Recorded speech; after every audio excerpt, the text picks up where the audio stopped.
No Salmos de número 9, versículo 1 e versículo 2, está escrito: Eu te louvarei, Senhor, de todo o meu coração, contarei todas as tuas maravilhas. Em ti me alegrarei e saltarei de prazer, cantarei louvores ao teu nome, ó Altíssimo. Na essência do relacionamento de cada crente com Deus está o dever de louvá-lo, não é? E com isso, nós vamos fazer aqui um preâmbulo, né? Uma síntese sobre o louvor. A importância do louvor, e a Bíblia vai constatar isso, ela vai levar o povo, ou seja, ela vai exortar o povo de Deus a louvar ao Senhor. O Antigo Testamento, ele vai empregar três palavras básicas para conclamar os israelitas a louvarem a Deus.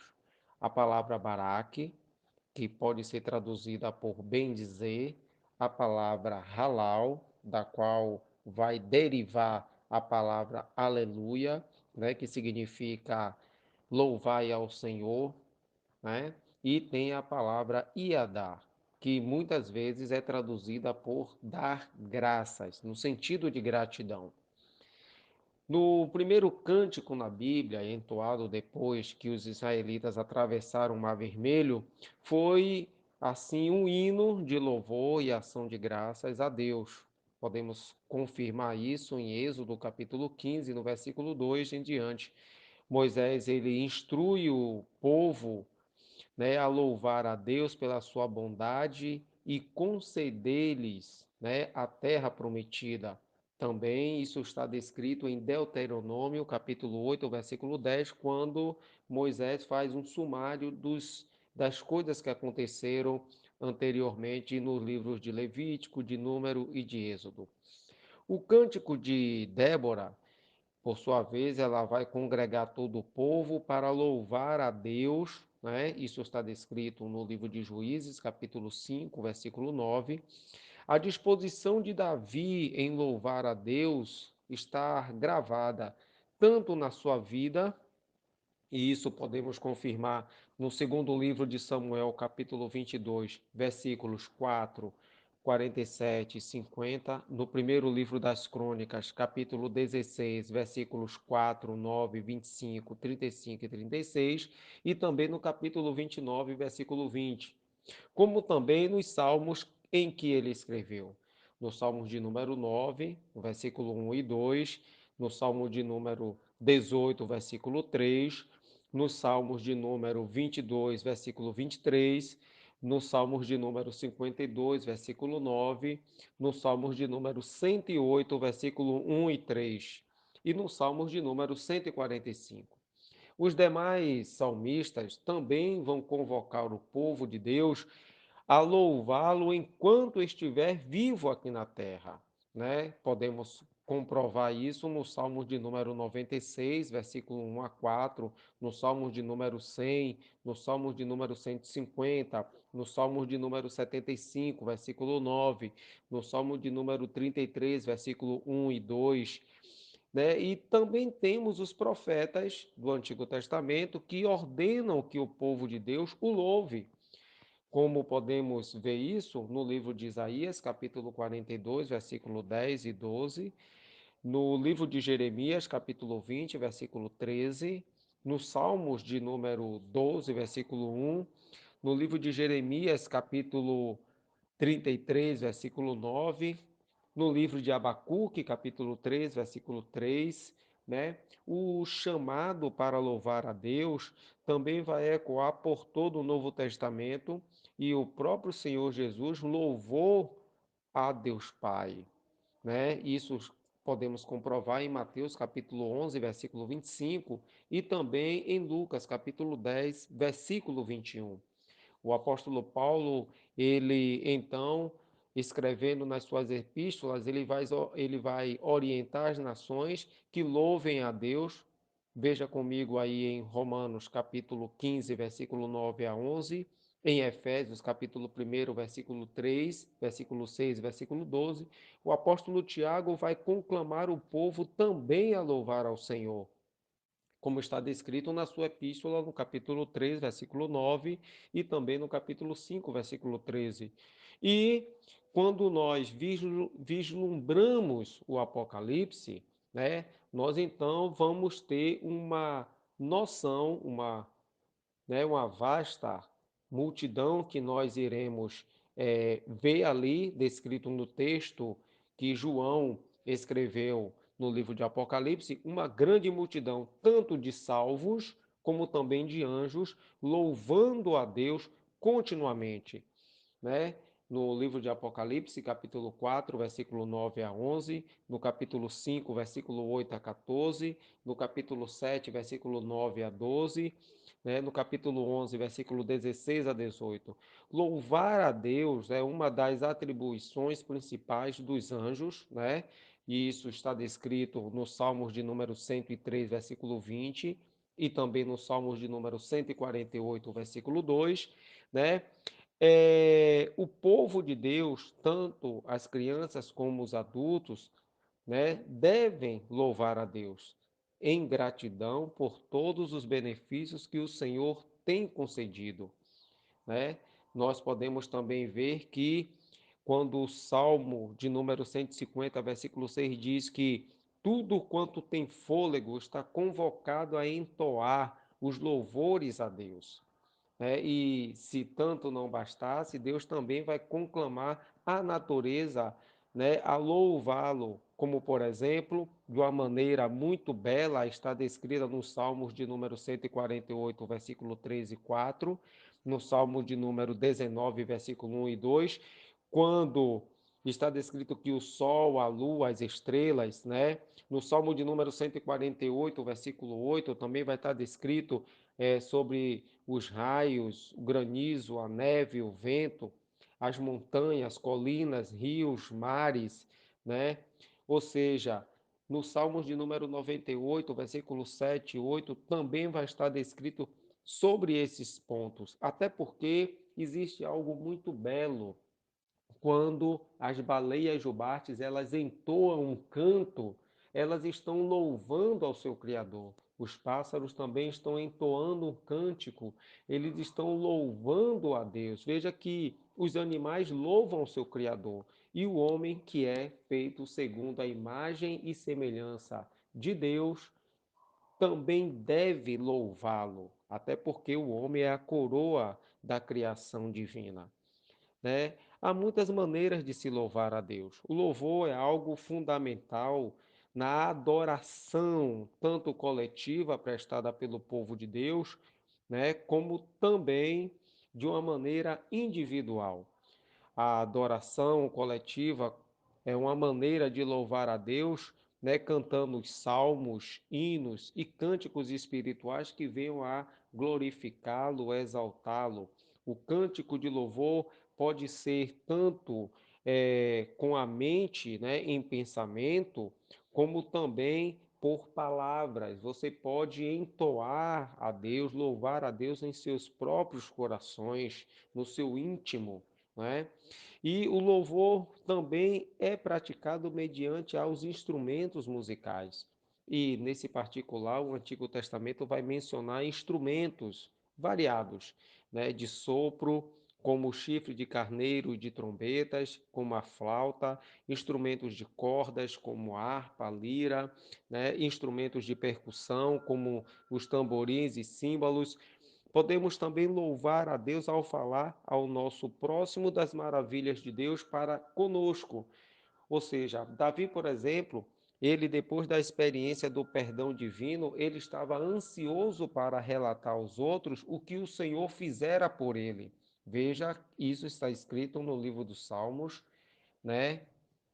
De número 51, nos versículos 12, 13 e 15. Outros escritores bíblicos também vão nos exortar a declarar a glória e o louvor de Deus na congregação do seu povo, né? E entre também as nações. O apóstolo Pedro ele vai conclamar o povo de Deus para que anuncieis as virtudes daquele que vos chamou das trevas para a sua maravilhosa luz. Na primeira epístola de São Pedro, capítulo 2, versículo 9. Em outras palavras, a obra missionária é um meio também de louvar a Deus. né? E nós vemos que o crente, o salvo em Cristo, né, a sua vida é uma vida para a glória de Deus e que esta vida deve louvar ao Senhor.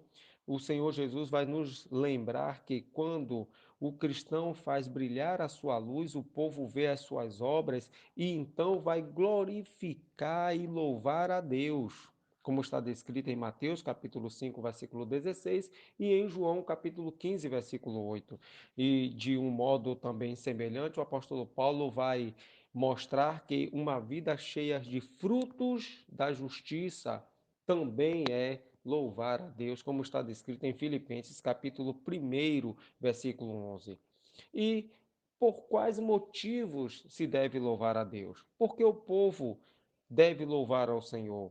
Uma das evidências, razões, vem do esplendor, da glória e majestade do nosso Deus, aquele que criou os céus e a terra, como está descrito no Salmos de número 96, versículo 4 e 6, no Salmos de número 145, versículo 3, e no Salmo de número 148, versículo 13. Aquele a quem devemos exaltar na sua santidade. Veja o Salmos de número 99, versículo 3, e Isaías, capítulo 6, versículo 3. A nossa experiência dos atos poderosos de Deus, especialmente dos seus atos de salvação e de redenção, é uma razão extraordinária para que nós louvemos o seu nome. Então, desse modo, nós vamos estar louvando a Deus pela sua misericórdia, pela sua graça, pelo seu amor imutável. E também devemos louvar a Deus por todos os seus atos de livramento em nossas vidas, né? Livramentos de inimigos, livramentos que o Senhor nos concede de muitas maneiras. Ele também nos cura das enfermidades, né? E também nós devemos louvar ao Senhor pelo cuidado providencial de Deus para conosco, dia após dia, tanto no âmbito material como espiritualmente falando, e uma grandiosa razão para louvarmos e bendizermos o seu nome é sempre estar louvando ao Senhor. Por conseguinte, né, vem a adoração de Deus.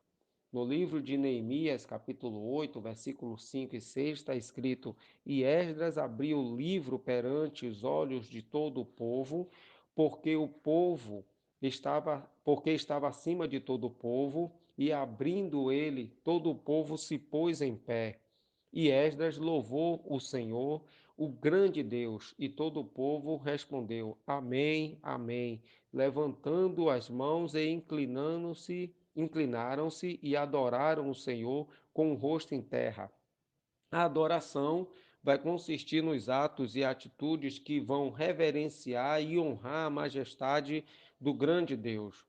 Então a adoração vai concentrar-se em Deus e não no ser humano. No culto cristão, as igrejas deve-se ter um ponto fundamental que é a adoração ao Senhor em gratidão por aquilo que Ele tem feito por nós através de Jesus Cristo e através do seu Espírito Santo. A adoração requer um exercício da fé e um reconhecimento de que Ele é o nosso Deus e o nosso Senhor. Né? Nós vemos que o ser humano ele adora a Deus desde o início da história. Adão e Eva tinham comunhão regular com o Senhor no Jardim do Éden, né? E até mesmo quando Caim e Abel trouxeram a Deus umas oferendas, né?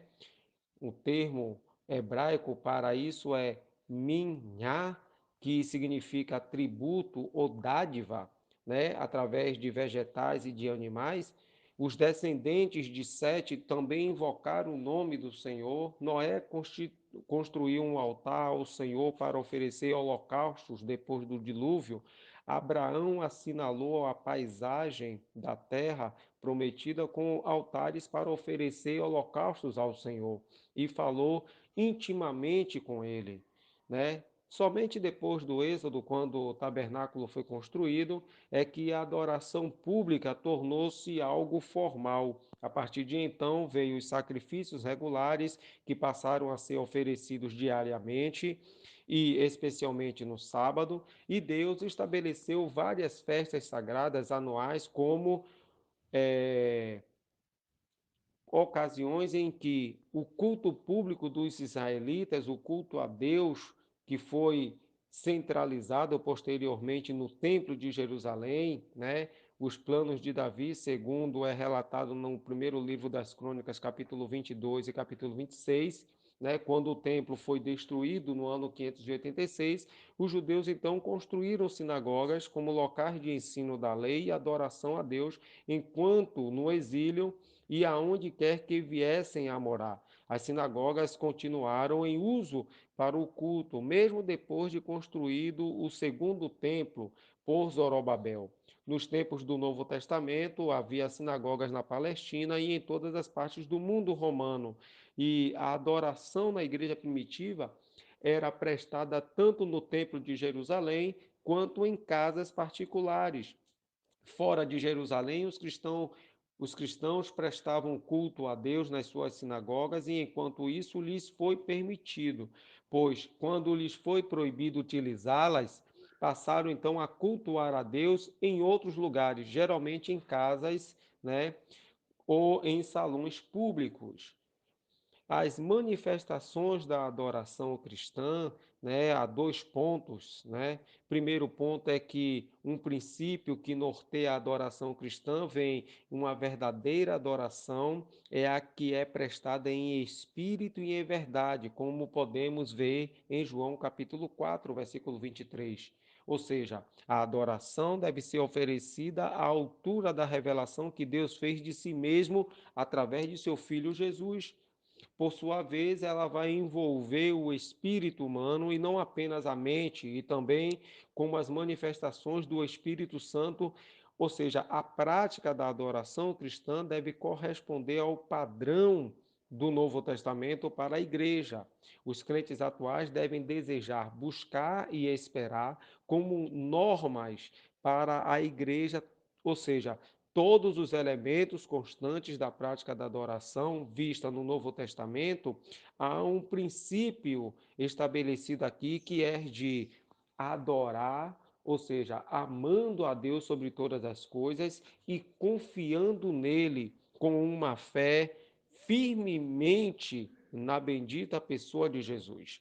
O fato marcante da adoração no Antigo Testamento era o sistema sacrificial, né? Uma vez que o sacrifício de Cristo na cruz cumpriu esse sistema, já não há mais qualquer necessidade de derramamento de sangue como parte do culto cristão. Através da ordenança da ceia do Senhor, a igreja, então, do Novo Testamento, ela comemora ou comemorava continuamente o sacrifício de Cristo efetuado uma vez por todas. Além disso, a exortação que tem a igreja é oferecer sempre por ele a Deus sacrifício de louvor, isto é, o fruto dos nossos lábios que confessam o seu nome, como podemos comprovar isso na Epístola aos Hebreus, capítulo 13, versículo 15, e a oferecer os nossos corpos como sacrifício vivo, santo e agradável a Deus, como podemos ver em Romanos, capítulo 12, versículo 1.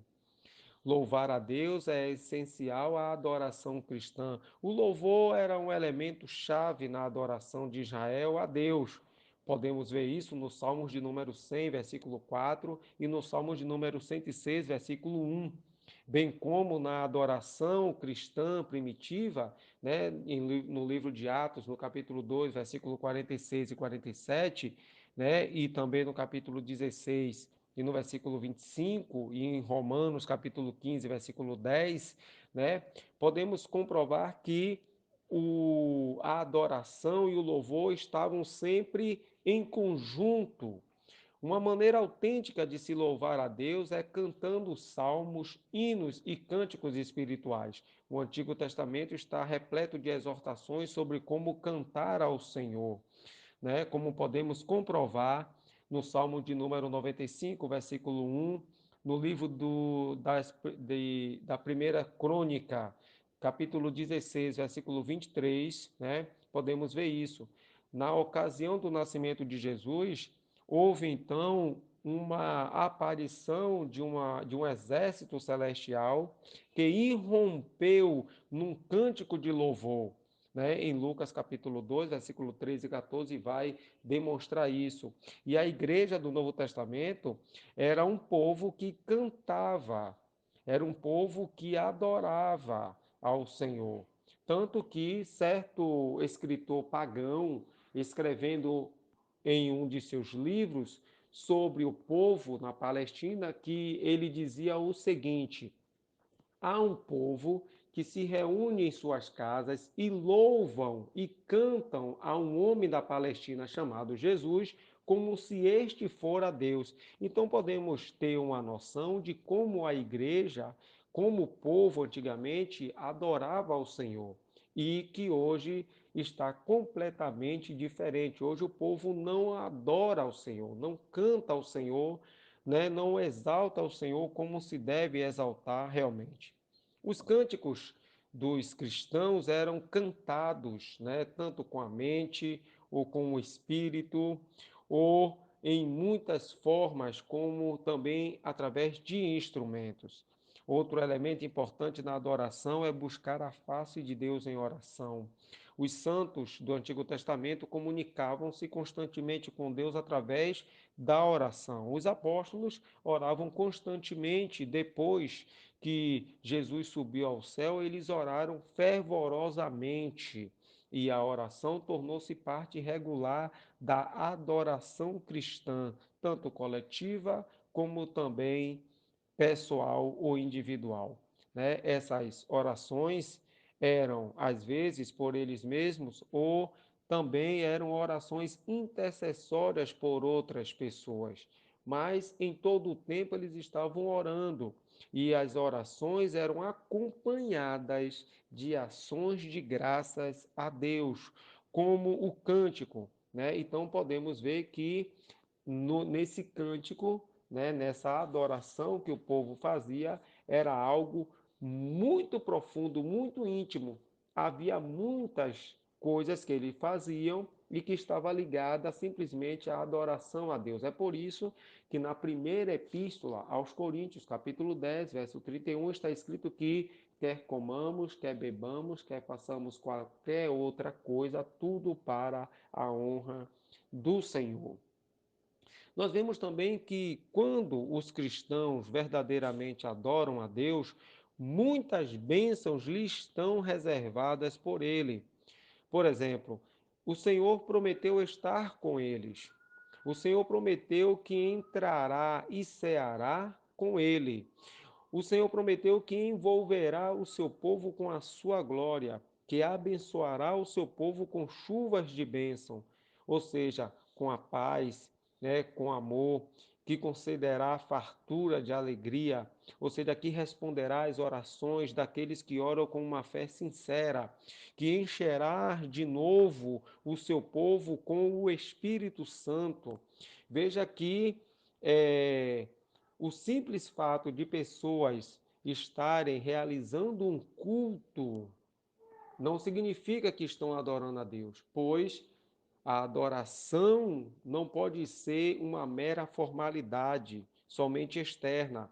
Ou seja, se o coração do povo de Deus estiver longe do Senhor, essa adoração não será aceita por ele, será uma adoração ilegal, ilegítima. A verdadeira adoração é aquela que é realizada com um coração sincero, com um coração contrito, com um coração grato ao Senhor por todos os benefícios que Ele tem nos concedido.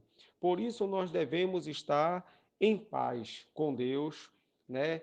Amando sobre todas as coisas, dedicando-nos, né, para Ele, para que possamos assim louvá-lo e adorá-lo em espírito e em verdade, bendizendo, engrandecendo e exaltando o seu nome para todos A sempre. paz do Amém. Senhor. Há um termo hebraico chamado barak, uma raiz primitiva que significa ajoelhar-se ou bendizer a Deus, né, como um ato de adoração, né, este vocábulo, né, que significa também abençoar, né, saudar ou cumprimentar. Este verbo ele deriva de um substantivo joelho e ele então vai sugerir uma ideia de dobrar-se, né, diante de uma bênção ou durante uma bênção.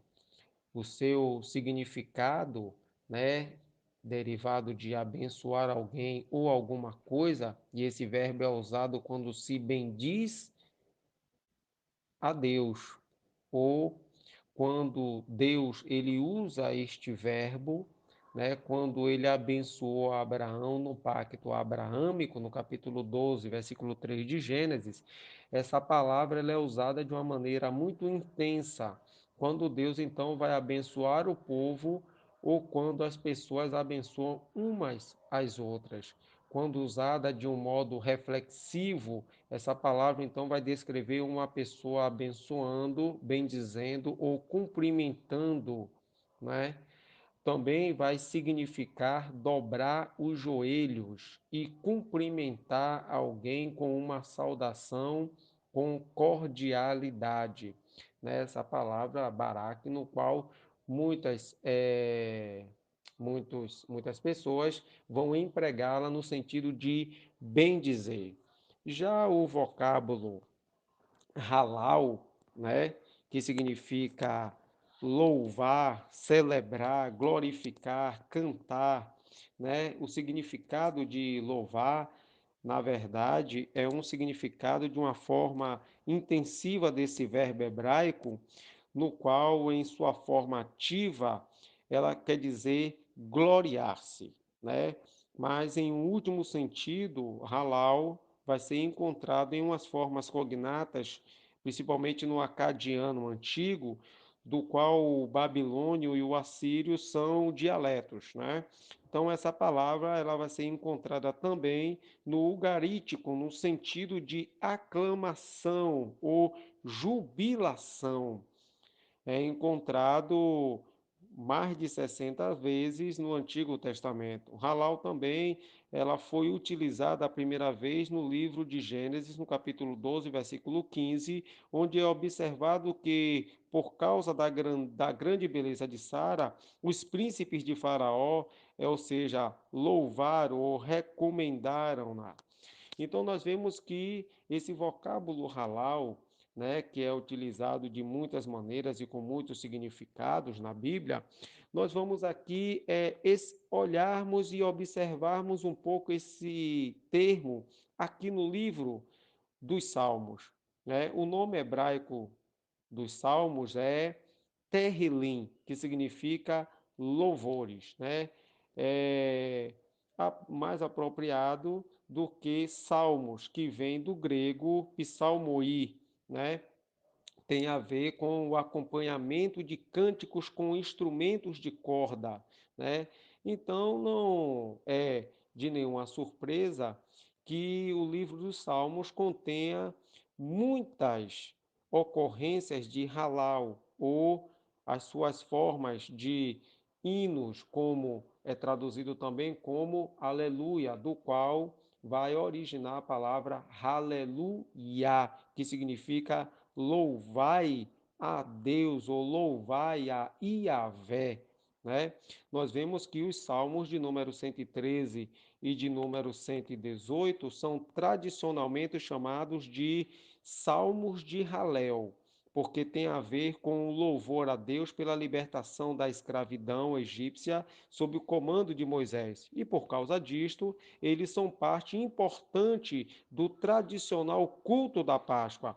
Foi esses salmos que Jesus e os seus discípulos entoaram naquela semana pascal.